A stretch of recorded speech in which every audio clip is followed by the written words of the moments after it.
Good evening, everybody. My name is Joe, and I'm a weapon of mass instruction, and today is Monday, December 3rd, 2012, and it's about 10:35 at night. And today we had that wicked alignment happen. So I'm going to take a look when I get home, and I'm going to see if I can find videos pertaining to that. And if you're not sure what I'm talking about, I am referring to an alignment between Mercury, Venus, and Saturn as seen from the pyramids, the Great Pyramid at Giza, as you're looking to the south, I believe. And the way they're supposed to line up, of course, it's not how they line up in the shape, in the layout of the pyramids, but not the way the pyramids would look when you're looking at the pyramids from the ground. It's the way the pyramids look when you're looking down at them from up above, as if the map was flipped and south is up. So, thanks to everybody who's been talking about that already. That happened 7 hours ago, roughly, because Egypt time is 7 hours ahead, and apparently it occurred at 10:11 p.m. there. Or I might be completely wrong with the times, but anyway, there was one guy who noticed that if you go from today's date to the 21st, that's 18 days. And if you take 18 days and you convert that into minutes, apparently you get something like 25,920 minutes equals a full 18 days. And that's a very, very close number to the number of years between the beginning and ending of one precession of the equinoxes, or the amount of time in years between one and the other, if you know what I mean. The precession of the equinoxes, of course, being a result of the Earth's wobble as it revolves around the sun. Over a very long period of time, it marks when we switch from pointing at or being aligned with one zodiac sign to the next. So we were going from the sign of, I want to say Pisces, the fish, does that ring a bell? Moving into the sign of Aquarius, water bearer. So, to put it into religious terms, it's going from the age of Jesus, the fish, to the age of whoever is the water bearer. I have my own little theory on that I just thought of probably yesterday, so I'll probably get into that today. But anyway, you can look up plenty of stuff about that. The precession of the equinoxes, if I'm not mistaken, is 25,772 years. At least that's what I recall from the Wikipedia article.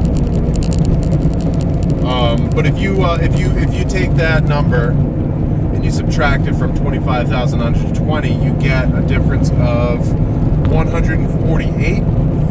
So if you take that 148 and you consider it to be minutes instead of years or any other sort of unit of time, that comes out to about 2 hours and 28 minutes difference, or 2 hours and 28 minutes less than 18 full days.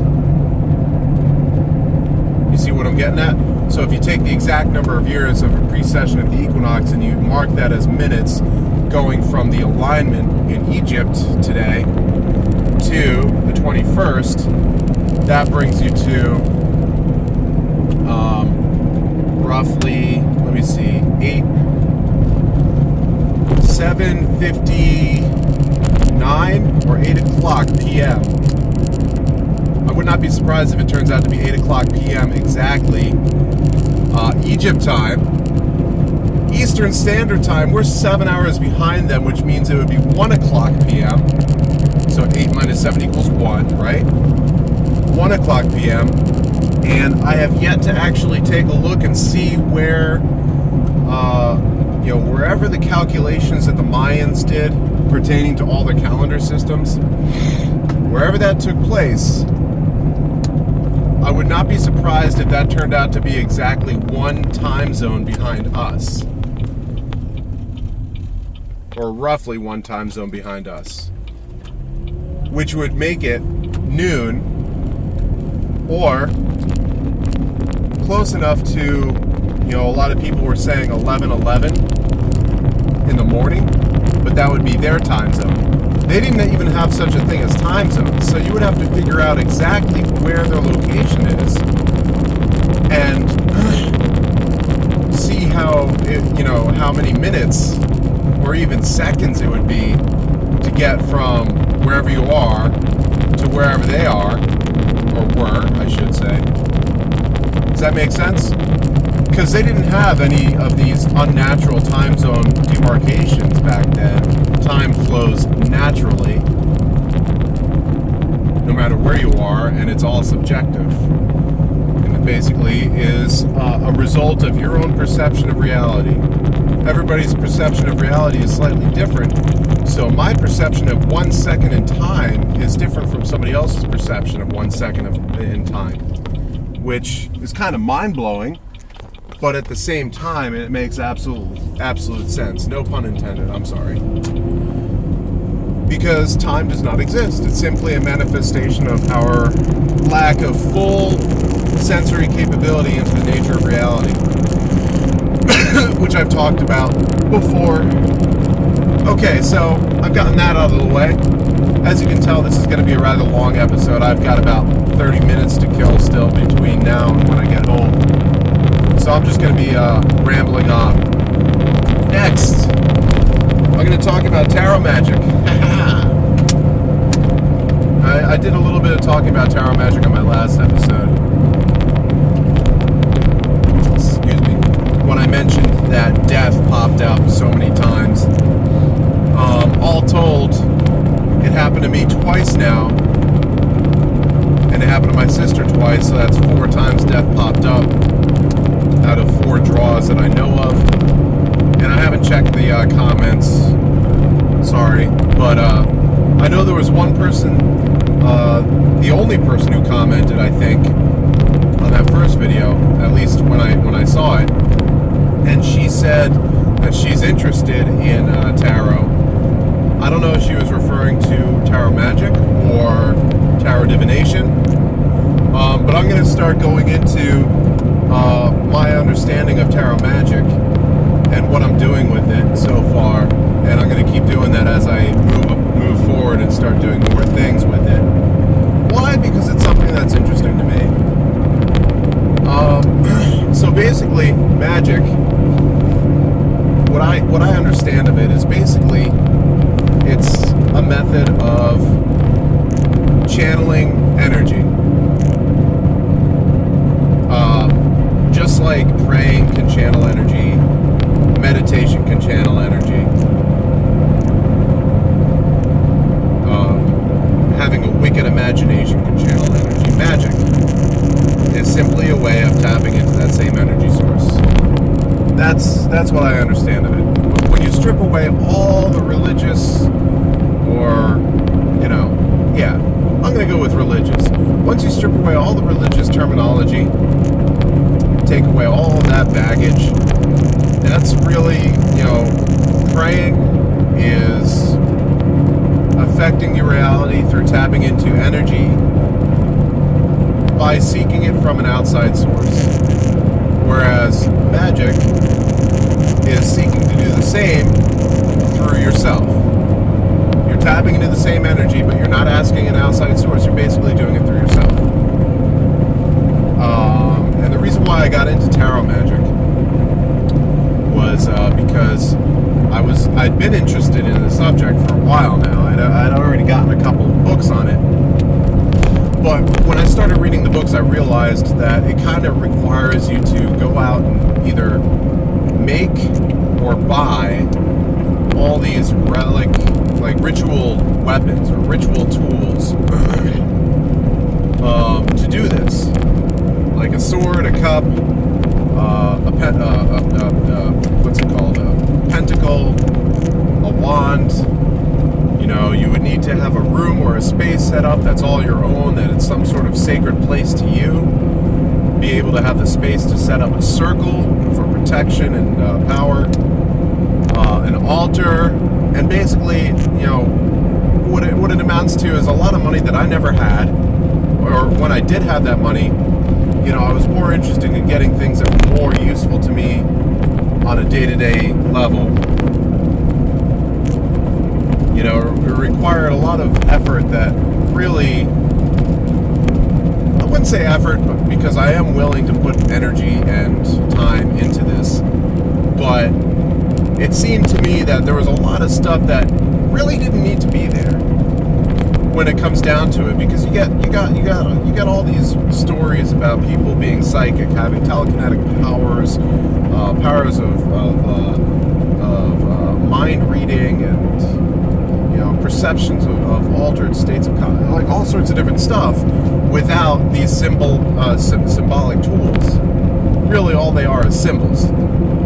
They're ways for you to tap into the same energy source by basically bending your mind to use the symbols to channel. If that makes sense. Sort of like in the vampire movies, they use a cross to ward off vampires and to kill the vampires and stuff.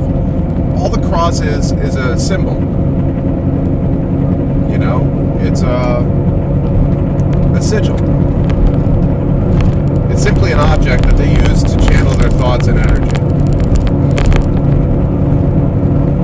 So I got into, I found that book, Portable Magic by Donald Tyson, and it basically explains how the tarot deck can be used to work magical rituals.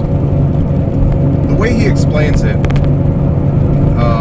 is this. All you really need to do is be able to use your imagination, use your mind to manifest a space on the astral plane. Seems like a tall order, but me being the over-analytical mind that I am, the over-analytical soul, spirit, whatever you want to call me, I am a soul with a body. I am not a body with a soul. Basically what I did was I started looking into what exactly all this means, and I started looking at it from one aspect and another, and I started looking at videos and articles about magic, videos and articles about grimoires, videos and articles about the astral plane and astral travel.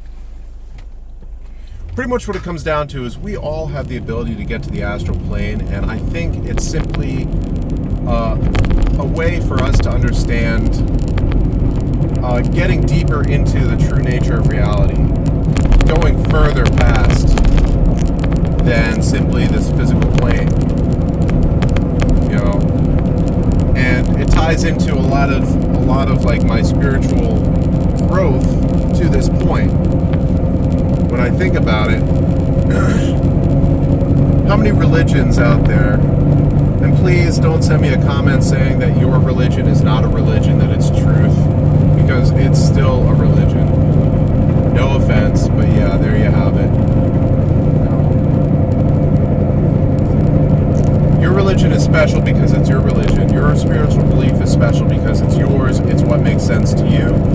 But in the bigger picture, it's not special because there's thousands of other unique or semi-unique belief systems out there in the world. But anyway, nearly all of them have some sort of a reference to heaven or nirvana or paradise. The Greeks, or was it the Romans? I think it was the Greeks originally called it the Elysian Fields, or Elysium. The Romans had the same sort of thing. Their beliefs were basically interchangeable. They just had different names for their deities and where they go. Hades and all that. Same thing with the Norse, the old Gothic belief systems. They had hell. It was literally called hell, Hel. And that's where we get hell from. They had, crap, I can't even remember the name of it, but basically their idea of heaven was a great drinking hall in the sky where all the greatest warriors who died in battle would go and feast with Odin for all eternity. How awesome is that? Nirvana, you know? Who is it? The Hindus? Is it the Hindus have Nirvana? Buddhists have something like that. There's a belief system that's basically their whole thing is, you know, eventually you reach an infinite state of enlightenment. Alright, but the point I'm getting at is, by whatever name you call it, their goal, or where they want to go after they die, is simply the most perfect state of being possible. Or you could call it the astral plane, because there's no physical imperfections in the astral plane, right? It's pure spiritual. So that's what it's talking about, basically. And the guy doesn't really, he does mention the astral plane. He calls it more like astral projection, but it's basically amounting to the same thing. You're tapping into the spiritual world as opposed to the physical world. All right. So now we're getting to the meat and potatoes of it. How it actually works. And another thing that sorry, it seems like I'm going off on all these tangents, but it's really all connected.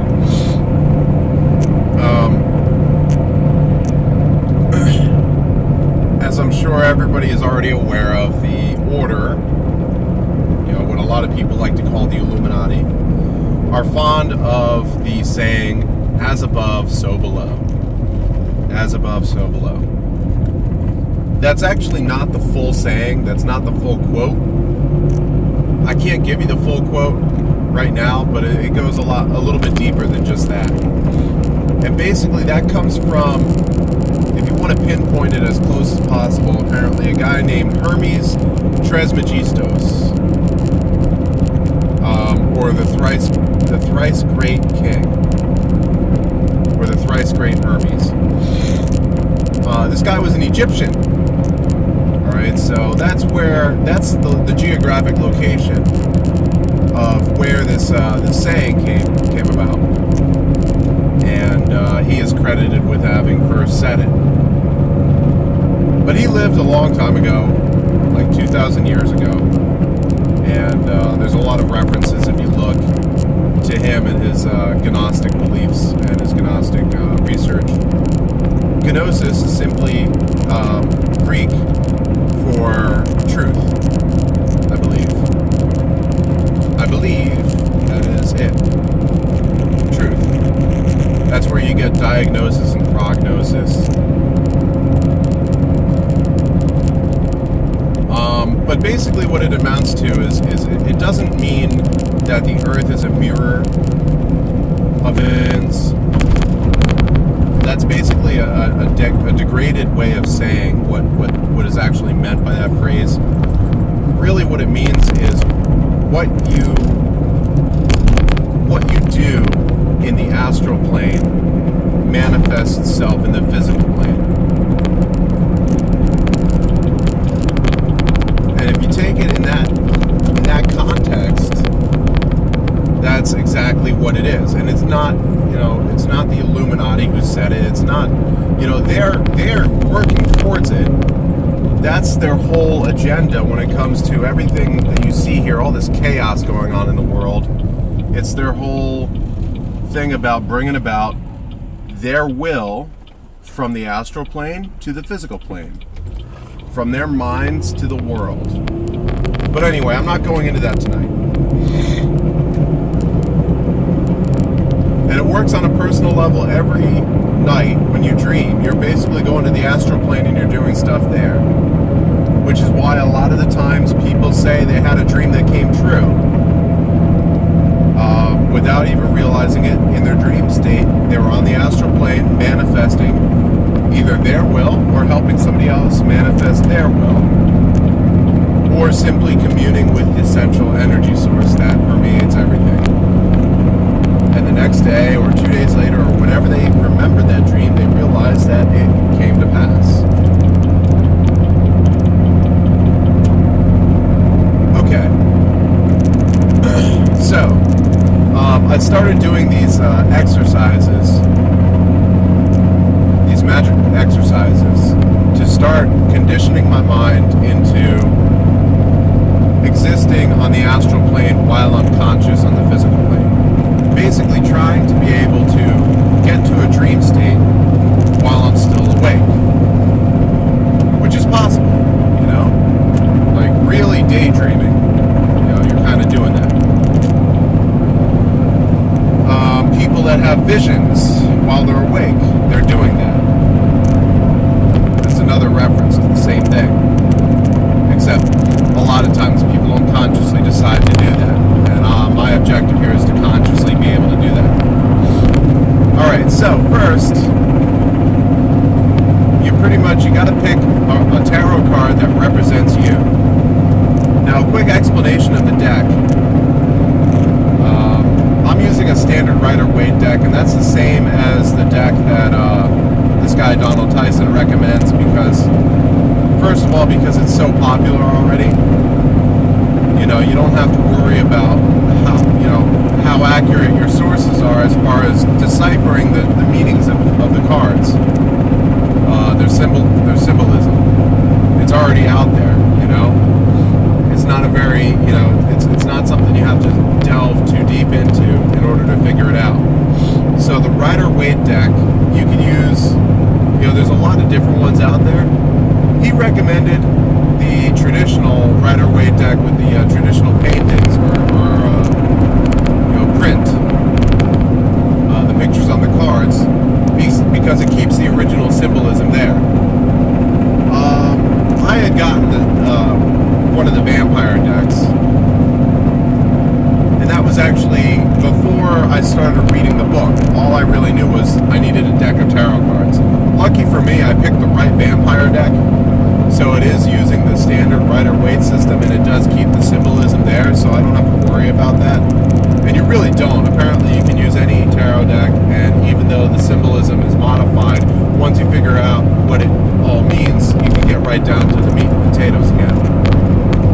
Alright, so a quick explanation of it. There's 78 cards total in the deck, and they are divided into the Greater Arcana, the Lesser Arcana.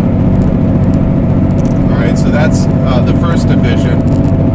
They are divided into 4 suits: cups, wands, pentacles, and swords. Same as you would have in a ritual or ceremonial magic setup. Same as a lot of Wiccan rituals have. Alright? Very similar. In the Greater Arcana, you have the trumps. Alright? There are 22 trumps in the tarot deck, and I'm not gonna list them all, but you've got the Fool, Death, Wheel of Fortune, the High Priestess, the Emperor, the Empress, the Hanged Man. Did I mention Death already? Yeah, I think I did. All sorts of different cards. All those trumps. Now, those trumps have a specific meaning. Alright? When you pick your significator, the card out of the deck that represents you, you're not going to touch those, okay? Those basically will represent the signs on the zodiac, as well as planetary symbols, as well as the elements. Alright? So, I'll get into that later on, because I'm not even there yet. I don't have to worry about the Greater Arcana or the trumps, but it's helpful for me to try to start memorizing them. Alright? You've got the Lesser Arcana, which is basically the numbers, the ace of each suit, and the which is 1, all the way up to the tens of each suit. So you can kind of see how that mirrors your standard deck of playing cards in that respect. You got 1 through 10 there. Instead of the aces being high, the aces are low. But you really can't even consider them low because, well, I'll get into that later too, but not on this episode. Again, you don't have to worry about those, but you have 40 cards there, all with their own symbolism. Those are basically modifiers. They represent energy on the tree of life, the Kabbalistic tree of life. And they all have their own separate meanings. And then I'm not sure if people consider this to be part of the greater arcana, the lesser arcana, or if its own separate classification. But you have the court cards. The court cards are, again, something that everybody is at least somewhat familiar with. You've got the page, the knight, the queen, and the king in each of the four suits. So you've got, the page of pentacles, cups, wands, and swords, and same thing with the knights, the queens, and the kings. You may notice, however, that there's four court cards in each suit in the tarot deck, as opposed to 3 court cards in each suit in the standard playing deck. Normally you just have the jack, queen, and the king. So that leads one to wonder what happened to the page, or the princesses, as some sets of correspondences would have it. So there's 16 significator cards for you to pick from. And basically what it really comes down to is each of the different cards represents a difference in gender, age, and personality type. Alright, so the pages represent young women, girls, or children. Children being boys or girls, but they would be under the age of puberty. Alright? Because in terms of magic, apparently they're considered neutral or pure. The knight would be a young man or a youth, a boy over the age of 12 or so. Alright, or a young man. So I'm 27, that's not terribly old yet. So I would pick for my significator probably one of the knights. Once I'm older, my 40s and 50s, I might switch to a king, or I might just keep that knight to keep on representing me, because really, unless I go through a huge personality shift, I really don't have to worry about it. And so on and so on. And again, each of those 16 cards represents a unique personality type as well. Which I'm not going to get into all that, because I honestly can't remember it. I pretty much just went down the page listing all the court cards, and I found the knight that represented my personality type the closest. And I'm sure you can find that reference on the internet doing whatever search or whatever. But once you pick your significator, that's going to be you in the astral plane, or that's going to represent you in the physical plane as you're using the cards. Alright, so the whole point of the point exercise is simply to train yourself to start tapping into the astral plane and manifesting physically there. Alright? So basically the way to do that is, once you pick out your significator, you lay it out on the table and you memorize what the picture is on it. And once you memorize that picture, you're going to imagine yourself standing on a rug that's about 6 feet long, and it has that same picture on it. You're standing on a rug in the center of a very large room, large enough that you can't see the walls and you can't see the ceiling, with a black featureless floor. Okay? And that's basically your astral temple, or your astral sacred room, or your ritual room. So that's the point exercise, and pretty much it goes on for a minute to 5 minutes at a time, or longer. And the more you do it, the stronger you get in practicing this. So that's the first exercise that I got into, starting to train my mind to do this, to start working magic. The next exercise is the ray exercise. All right. Oh crap! I should have gone. The ray is basically the energy as it leaves your soul or your body towards whatever objective you wish to obtain or you wish to achieve. A ray can be one way or it can be two-way. A two-way ray is called a reciprocating ray.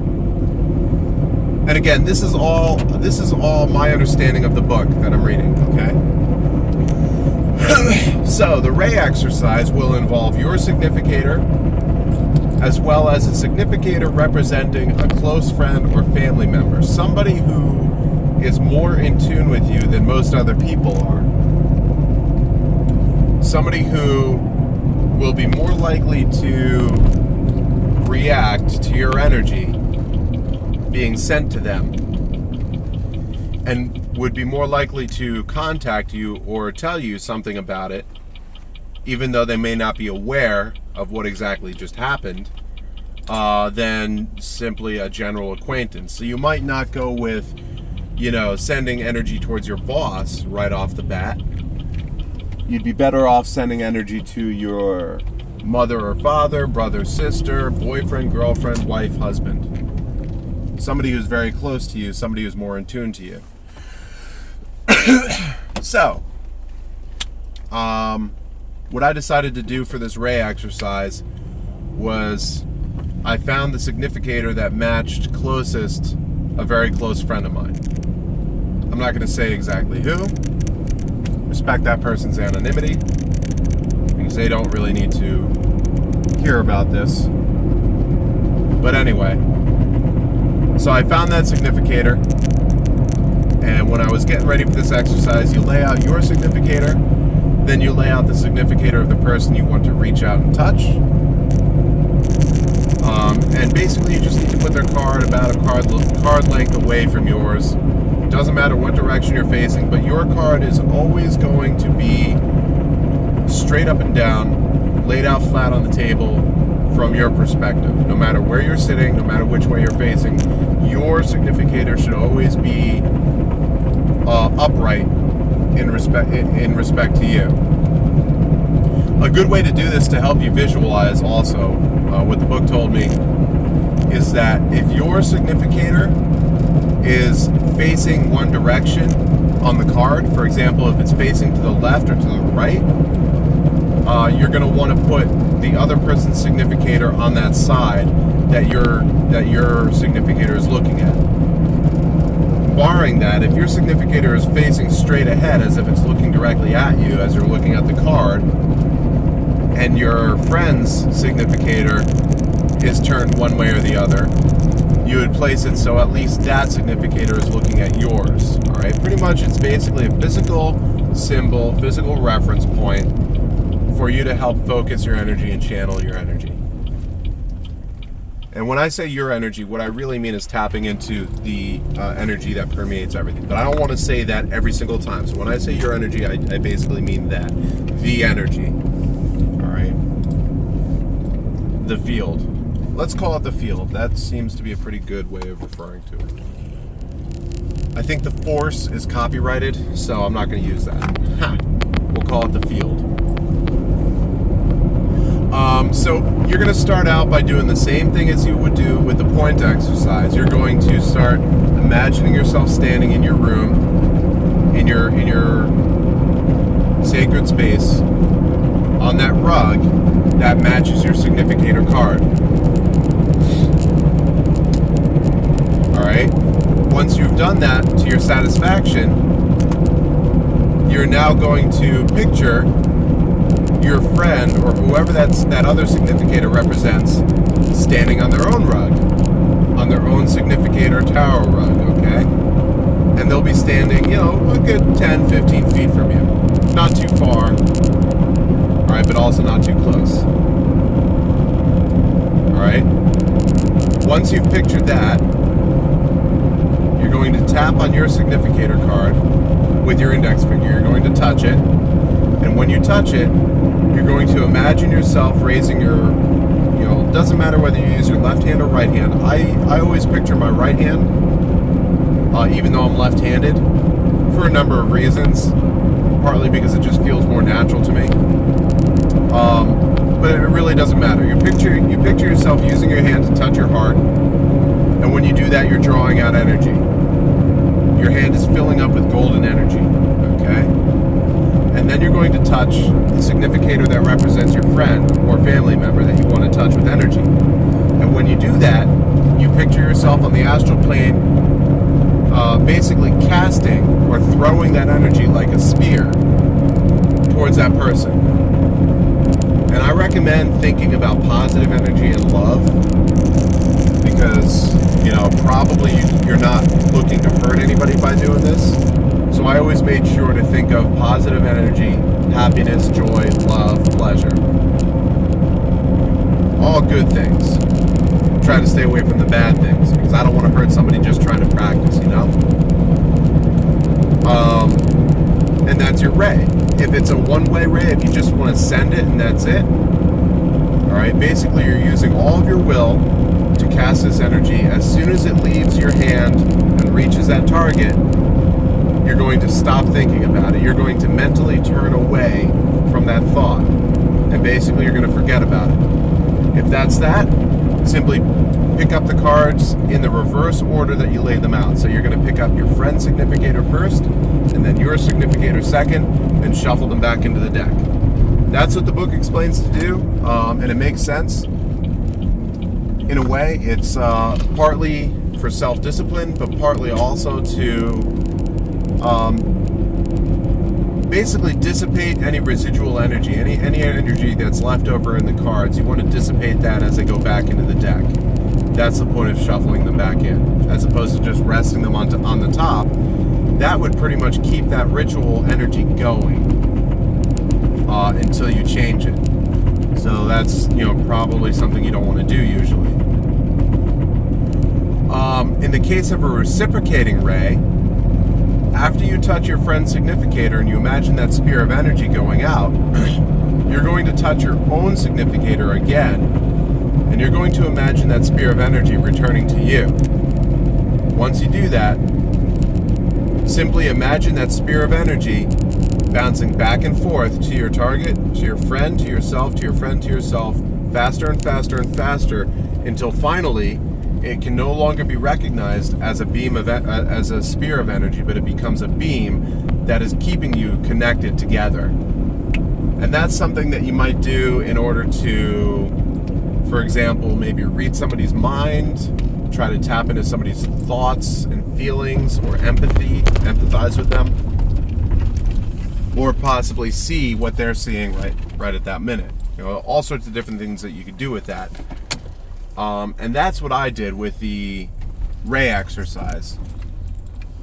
And basically you're going to hold it there. You're going to hold that beam there for as long as you can. All right? After about 5 minutes, you can let it just drop. But that is also helpful for maintaining the energies and maintaining focus and discipline on your objective, on your goal, on what you want to achieve. And so by doing that, that helps to train you even more for any further rituals that you might want to conduct. As you can see, I'm at my place, but I'm going to keep on talking because, hopefully I can impart some more interesting information, some more stuff that's useful to you guys and gals. All right. But that's pretty much the gist of the ray exercise. And the reason why I'm laying out both of them at the same time is because, for me at least, when you're doing a point exercise, there's really no tangible way to test, to get results, all right, to see whether you're doing it right. And as far as I can tell, there really is no right way to do it, just like there's really no right way to pray, no right way to meditate. It's whatever works for each individual. It's all personalized. That's what it is. But when you're doing this ray exercise, because it involves another person, you will see results if, for example, they talk to you the next day, or they immediately call you or text you or whatever, and they say, hey, I was just thinking about you. And that's kind of weird because I don't normally do that now, or whatever. Or, hey, were you, thinking about me or whatever? And by using the reciprocal ray, that shared energy, what I'm doing there is basically giving myself the opportunity to possibly pick up something that they might be thinking of. So if they bring that topic up, and I already knew it, that's basically another heads up to me saying that, yeah, that ray exercise worked, right. And that's pretty much that. And I'll tell you what, I've been doing these exercises on not quite a daily basis for the past several days now, since I would say for the past 2 days. I haven't really had time to even pull out my deck and start doing anything with it. But on Saturday, I did the point exercise and I did the ray exercise. And when I did that, immediately, well, I shouldn't say immediately, about an hour after I did that exercise, my friend texted me and invited me to hang out at that person's house. Which so far, that's the first time that happened. So I don't think it's just a coincidence that that person happened to text me and invite me over literally an hour after I did that mental or magical exercise. I think that was actually the ray exercise working for me and doing exactly what it was intended to do. So the next time I pick up the cards, I'm going to do that point exercise and that ray exercise, maybe with a different person, somebody who's not likely to invite me over, more likely somebody who's just going to text me and say, hey, something reminded me of you or whatever. And I'm going to move on to the next element of the tarot ritual, which I believe that will be the circle, but I'm not positive. I'm not positive on that. But basically, I'm going to get back to you guys and gals once I start doing that and I start seeing results to lead you into the next step, as far as what I did.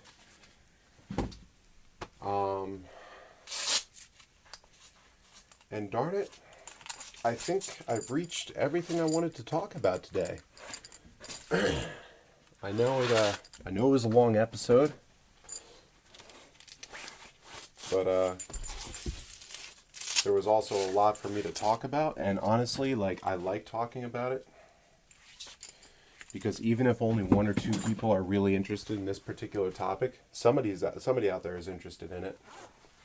And frankly, I don't see any videos on YouTube that really delve into tarot magic. At least in the classical ritual magic sense. Most videos I find that talk about tarot magic, they talk about using tarot cards as symbols for your objectives, but there's really no science to it. I guess science isn't the right word, but there's really no procedure to it. It's basically just there it is, and you're going to combine it with your regular magic, and it helps you out. But, I don't want that. I want specifically using the tarot cards all as symbols to represent everything that I might want to do with magic. So, let me know what you think. If there's anybody out there who's been doing something like this and would like to talk about it, go ahead and hit me up. Until then, y'all stay safe, all right? Peace.